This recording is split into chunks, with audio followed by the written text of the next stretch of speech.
यूहन्ना अध्याय 16 वचन 33 में प्रभु यीशु कहते हैं कि संसार में तुम्हें क्लेश है, परंतु ढांढस बांधो, मैंने संसार को जीत लिया है। प्रभु यीशु ने कभी भी ये वादा नहीं किया कि हम क्लेशों से बच निकलेंगे, फिर ये क्लेश चाहे छोटे हो या बड़े। लेकिन उन्होंने ये वादा जरूर किया कि जैसे मैंने जीत पाई है, आप भी जीत पाओगे। God wants us to be overcomers. प्रभु यीशु हमें एक जीतने वाले के रूप में देखना चाहते हैं। वह चाहते हैं कि हम जीतने वाले बने, ना कि क्लेशों से भागने वाले, क्योंकि वह हमारे कैरेक्टर में, हमारे स्वभाव में, हमारे चरित्र में ज़्यादा इंटरेस्टेड हैं, ना कि हमारे ऐशो आराम में। एक समझदार और एक अच्छे माँ बाप हमेशा यही चाहेंगे कि उनके बच्चे का कैरेक्टर, चरित्र सही हो। वह कभी नहीं चाहेंगे कि अपने बच्चे की हर ख्वाहिश को पूरा करके उसे हर प्रकार का आराम, ऐश देकर उसे बिगाड़ दिया जाए। तो ऐसे ही परमेश्वर हमारे चरित्र को, हमारे कैरेक्टर में ज़्यादा इंटरेस्टेड हैं। और एक बात, जैसे आज बहुत से प्रचारक सिखा रहे हैं, प्रभु यीशु ने तो कभी भी ये वादा नहीं किया कि भारी क्लेश से बचना एक इनाम या एक रिवॉर्ड है उनके लिए जो वफादार हैं। वरन इसके विपरीत उन्होंने ये कहा कि जो उसके पीछे चलते हैं, प्रभु यीशु कहते हैं कि जो मेरे पीछे चलते हैं वह मेरे नाम के कारण सताए जाएंगे, वह मेरे नाम के कारण मारे जाएंगे। वफादारी के कारण उन्हें क्लेश सहना पड़ेगा। प्रकाशित वाक्य अध्याय 2 वचन 10, प्रकाशित वाक्य अध्याय 2 वचन 10 में प्रभु यीशु कलीसिया से बात करते हुए, ध्यान दीजिए मेरी बात पर, प्रभु यीशु कलीसिया से बात करते हुए कलीसिया से कह रहे हैं, कलीसिया से, कि जो दुख तुझे झेलने होंगे उनसे मत डर। अब ये कह कौन रहा है? प्रभु यीशु। याकूब नहीं कह रहा है, या कोई और प्रचारक नहीं कह रहा है, प्रभु यीशु कह रहे हैं कि जो दुख तुझे झेलने होंगे उनसे मत डर, क्योंकि देखो शैतान तुम में से कितनों को जेल खाने में डालने पर है, ताकि तुम परखे जाओ, ताकि तुम परखे जाओ। प्रभु यीशु अपनी कलीसिया को, अपने विश्वासियों से कह रहे हैं ताकि तुम परखे जाओ, प्राण देने तक विश्वासी यानी वफादार रहे तो मैं तुझे जीवन का मुकुट दूंगा। जब यूहन्ना अध्याय 17 में प्रभु यीशु प्रार्थना कर रहे थे अपने पिता से अपने चेलों के लिए, तो उन्होंने ये प्रार्थना की, ध्यान दीजिए, उन्होंने प्रार्थना ये की कि मैं ये विनती नहीं करता कि तू उन्हें जगत से उठा ले। ओके, ध्यान दीजिए, प्रभु यीशु कह रहे हैं पिता से कि मैं ये विनती नहीं करता कि तू इन्हें जगत से उठा ले, परंतु ये कि तू उन्हें दुष्ट से बचाए रख। Keep them from the evil one, उन्हें बचाए रख। इस बात को ध्यान रखना, याद रखना। एक बार फिर बहुत ध्यान से पढ़िए इस वचन को। प्रभु यीशु अपने चेलों के बारे में ये नहीं कहते थे या ये नहीं चाहते थे कि उस वक्त उन्हें जगत से उठा लिया जाए जब वह क्लेश का सामना करने वाले हों, वरन प्रभु यीशु खुद पिता से प्रार्थना करते हुए विनती कर रहे हैं कि मैं नहीं चाहता कि तू उन्हें जगत से उठा ले, परंतु ये कि तू उन्हें दुष्ट से बचाए रख। इसी वचन को हम प्रकाशित वाक्य अध्याय 3 वचन 10 के साथ कंपेयर करके इसकी गहराई को जानते हैं, क्योंकि ये बहुत ही जरूरी है। प्रकाशित वाक्य अध्याय 3 और ये वचन प्रकाशित वाक्य 3:10 कई ऐसे लोगों का फेवरेट वचन है जो क्लेशों से पहले कलीसिया को उठाए जाने की बात करते हैं। क्योंकि कई बार लोगों ने ये कमेंट करके ये वचन मुझे नीचे दिखाया था और मैंने इसको एक्सप्लेन करते हुए, इसके ग्रीक वर्ड समझाते हुए उसका रिप्लाई भी किया है। तो ध्यान दीजिए, चलिए हम इस वचनों के शब्दों की गहराई को जानें ताकि हम सच्चाई को जान सके। जब तक हम इन वचनों की गहराई को नहीं जानते हैं, इन शब्दों की गहराई को नहीं जानते हैं, हम सच्चाई से दूर रहेंगे, हम सच्चाई को नहीं जान पाएंगे।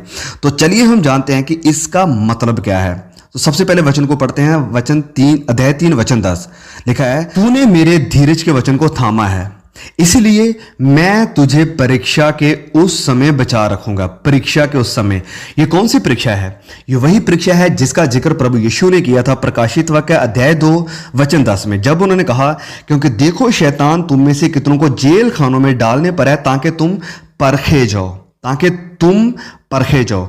और यहां पर फिर प्रभु यीशु कह रहे हैं कि इसलिए मैं तुझे परीक्षा के उस समय, जो परीक्षा शैतान तुम पर लाने वाला है, तुम्हें बचाकर रखूंगा, जो पृथ्वी पर रहने वालों के परखने के लिए सारे संसार पर आने वाला है।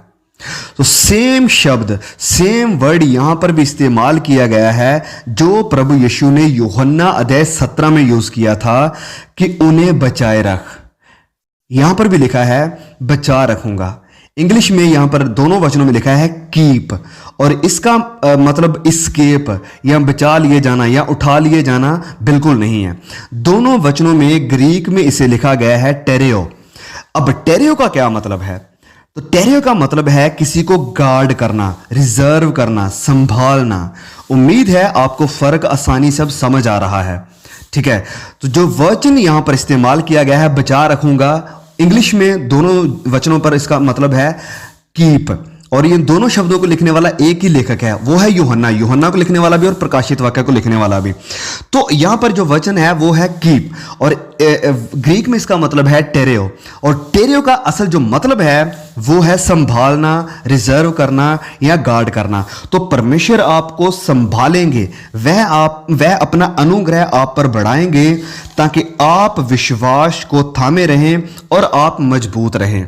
और इसीलिए प्रभु यीशु आगे इसी वचन में कहते हैं कि जो जय पाए, जो ओवरकमर है, जो जय पाए, मैं अपने परमेश्वर के मंदिर में उसे एक खंबा बनाऊंगा। तो नए नियम में एक सबसे बड़ा वर्च्यू या गुण जिसके ऊपर जोर दिया गया है वो है धीरज। जी हां, इस बात को ध्यान में रखिए, धीरज। तीसरी सदी में जब मसीहों को भूखे शेरों के सामने फेंका जा रहा था, रोमी साम्राज्य के चराहों पर जब मसीहों को जिंदा जलाया जा रहा था, तो प्रभु ने उन्हें इन सारे भारी क्लेशों से नहीं बचाया। वह खुदा जिसने शेरों के मुंह बंद कर दिए, आग की ताकत को खत्म कर दिया दानियल के दोस्तों के लिए, उसने प्रभु यीशु के अनुयायियों को, चेलों के लिए यह चमत्कार नहीं किया। क्यों? क्योंकि ये नई वाचा के मसीही थे जो अपनी मृत्यु के द्वारा परमेश्वर की महिमा कर गए। अपने मास्टर, अपने चैंपियन प्रभु यीशु की तरह ना तो उन्होंने मांग की और ना ही उम्मीद करी कि स्वर्गदूतों की पलटन आकर उन्हें विरोधियों से बचाए। स्वर्ग से पिता ने देखा कि उसके बेटे की दुल्हन शेरों के द्वारा नोची जा रही है, जलाई जा रही है, और वह उनकी गवाही और धीरज से खुश था, क्योंकि उन्होंने जैसे लिखा है प्रकाशित वाक्य अध्याय 14 वचन 4 में कि जहां कहीं भी मेमना जाता था उसके पीछे हो लेते थे, और उसके नक्शे कदम पर चलकर मौत को भी उन्होंने स्वीकार कर लिया। और प्रभु यीशु उनके विषय में जो बात कहते हैं वह ये है कि प्राण देने तक विश्वासी रहे, वफादार रहे, तो मैं तुझे जीवन का मुकुट दूंगा। और यहां तक कि आज भी जब प्रभु यीशु के चेले स्ताव और पीड़ा को सह रहे हैं कई जगहों पर, तो प्रभु उन्हें उठा नहीं रहा है, उनका रैप्चर नहीं हो रहा है। और ऐसे ही क्लेश आने से पहले हमें भी उठाया नहीं जाएगा, वरन, ध्यान दीजिए, वरन वह इससे बढ़कर हमारे लिए कुछ करेंगे। प्रभु हमारे लिए कुछ बढ़कर करेंगे, वह हमें ओवरकमर, जीतने वाले बनाएंगे। भारी क्लेश के बीच में जैसे प्रभु यीशु ओवरकमर बने थे, वैसे ही वह हमें भी ओवरकमर, एक जीतने वाले बनाना चाहते हैं। क्योंकि क्लेश का भी एक मकसद है। जैसे मैंने पहले भी एक वीडियो में इसका जिक्र किया था कि आज कोई तो लूकवार्म, कोई सील गरम मसीही है, कोई आधा मसीही है, कोई सुस्त मसीही है, कोई पाखंडी मसीही है, कोई नामधारी मसीही है, कोई संसारिक मसीही है।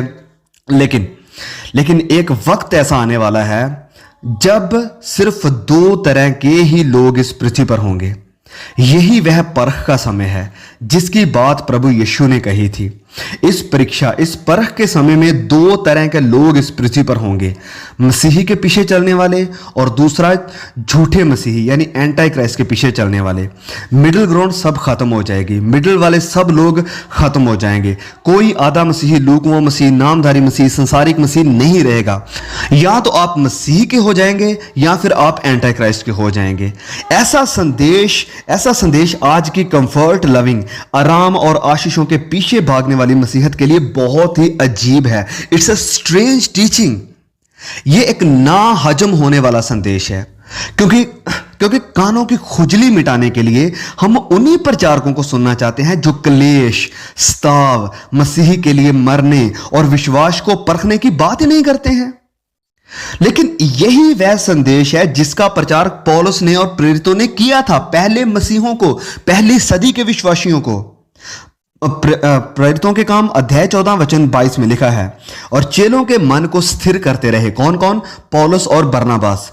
चेलों के मन को स्थिर करते रहे, उन्हें मजबूत करते रहे, पक्का करते रहे, और यह उपदेश देते थे कि हमें बड़े क्लेश उठाकर परमेश्वर के राज्य में प्रवेश करना होगा। कहां है आज जैसे प्रचारक जो पौलुस की नहीं, बरनबास की नहीं, ये प्रचार करेंगे कि हमें बड़े क्लेश उठाकर परमेश्वर के राज्य में प्रवेश करना है। और आज अगर कोई ऐसा प्रचार करता भी है तो कहते हैं कि ये झूठा प्रचारक है, इसे वचनों का नहीं पता है, वचनों की गहराई का नहीं पता है। हमें तो क्लेश उठाने ही नहीं है, हमें तो क्लेशों से होकर गुजरना ही नहीं है, क्लेशों से पहले परमेश्वर हमें उठा लेंगे। अरे मेरे भाई, ये पौलुस ने प्रचार किया था, प्रभु यीशु ने प्रचार किया था, बरनबास ने प्रचार किया था, तो आप क्या अब उन्हें झूठा साबित करेंगे? पौलुस कह रहे हैं कि हमें बड़े क्लेश उठाकर परमेश्वर के राज्य में प्रवेश करना है। भारी क्लेश उठाकर, छोटी छोटी परीक्षाएं जिनका सामना आज हम अपने घर में, अपने काम करने वाले स्थान में कर रहे हैं, यह एक तैयारी है उस बड़ी परीक्षा की जो आने वाली है। इसी कारण यह बहुत ही महत्वपूर्ण है कि हम अभी से विश्वास योग्य, हम वफादार रहें, क्योंकि परमेश्वर कहते हैं यिर्मयाह अध्याय 12 वचन 5 में कि तू जो प्यादों ही के संग दौड़कर थक गया है, तो घोड़ों के संग क्यों कर बराबरी करेगा? जरा सोचिए इन लाइनों के बारे में कि तू जो प्यादों ही से संग दौड़कर थक गया है, अगर तू इन्हीं के संग दौड़कर थक गया, अभी हार मान गया है, तो जो घोड़ों की रेस आने वाली है उनकी बराबरी तू कैसे करेगा? जब वो भारी संकट आएंगे तो उनका सामना कैसे करेगा? तुम तो अभी से अपनी उम्मीदें हार कर बैठ चुके हो, अभी से वफादार नहीं हो, तो आने वाली जो रेस है उसकी बराबरी कैसे कर पाएगा? प्रकाशित वाक्य अध्याय 1 वचन 9 और 10 में संत यूहन्ना अपने आप को कहते हैं कि मैं तुम्हारा भाई यीशु के क्लेश और राज्य और धीरज में तुम्हारा सहभागी हूं। हर सच्चे और वफादार प्रभु के चेले को तैयार रहना चाहिए यीशु के क्लेशों में सहभागी होने के लिए, जब तक हम इस संसार में हैं। यूहन्ना को यह सारा प्रकाशन, यह सारा विजन, कंफर्टेबल लाइफ, एक आरामदायक जिंदगी में नहीं मिला था, वरन उसने ये सारा प्रकाशन, ये सारा रेवलेशन उस वक्त पाया जब वह खुद क्लेशों का अनुभव कर रहा था पतमुस टापू के ऊपर, क्योंकि वह वफादार था परमेश्वर के वचन और यीशु की गवाही के प्रति। उसे खुद क्लेशों का सामना करना पड़ा ताकि उन संतों के लिए लिख सके जो अंतिम दिनों में एंटी क्राइस्ट के हाथों क्लेशों का सामना करने वाले थे। तो जैसे हमने पहले भी कहा है कि धीरज एक ऐसा वर्च्यू, एक ऐसा गुण है जिसके ऊपर बहुत जोर दिया गया है नए नियम में, खासकर अंतिम समय के बारे में लिखते हुए। प्रभु यीशु खुद कहते हैं मत्ती अध्याय 24 वचन 9 और 13 में कि तब वह क्लेश दिलाने के लिए तुम्हें पकड़वाएंगे और तुम्हें मार डालेंगे, और मेरे नाम के कारण, यीशु के नाम के कारण सब जातियों के लोग तुमसे बैर रखेंगे, तब बहुत तेरे ठोकर खाएंगे। जब ये सब कुछ होगा तब बहुत सारे लोग होंगे जो ठोकर खाएंगे, जो कंफ्यूज हो जाएंगे कि ऐसा तो हमारे साथ वादा ही नहीं किया गया था, हमें तो ऐसा सिखाया ही नहीं गया था। प्रभु यीशु कहते हैं कि तब बहुत तेरे ठोकर खाएंगे, परंतु जो अंत तक धीरज धरे रहेगा उसी का उद्धार होगा। एक आखिरी वचन पढ़ते हैं, मैं तुमसे सच सच कहता हूं, ये प्रभु यीशु कह रहे हैं, मैं तुमसे सच सच कहता हूं कि तुम रोओगे और विलाप करोगे, परंतु संसार आनंद करेगा। तुम्हें शोक होगा, परंतु तुम्हारा शोक आनंद बन जाएगा। यूहन्ना अध्याय 16 वचन 20।